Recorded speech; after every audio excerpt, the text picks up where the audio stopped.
Pilate said, "What shall I do then with Jesus called Christ?" And they said, "Let him be crucified." Can we really say they were ignorant when they certainly knew Barabbas was guilty and Jesus was innocent? Can we call them ignorant when they were aware in this moment that they were saying, "Set free the notorious murderous criminal and put to death a man who never did anything to anybody"? Can we call them ignorant? Well, we can, of a certain kind. They were willfully ignorant. The religious leaders, 3 years, they followed him around. Not as curious observers, but as eager persecutors, looking for some angle they could take against him, a point which we'll make in a second.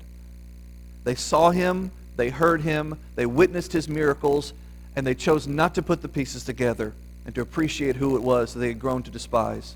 They instead chose to bury their head in the sand, to turn a blind eye from the things that they knew to be true so that they can continue with what they wanted to be true, which is they wanted to say Jesus was bad, they wanted to say he was guilty, they wanted to say he was wicked, and so they chose to ignore all evidence to the contrary. Willful ignorance. Had they been unbiased, then they would have seen and they would have known that Jesus really was the Son of God, Emmanuel, God in the flesh, God with us. But they chose not to know that. They chose to be ignorant of that.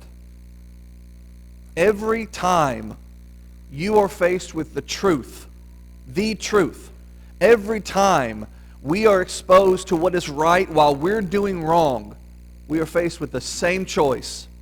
We can bury our head in the sand, we can turn a blind eye, we can pretend we don't see it, we can pretend we don't know it so we can continue doing what we want to do, or we can turn off our willful ignorance, accept the truth, and follow what is right.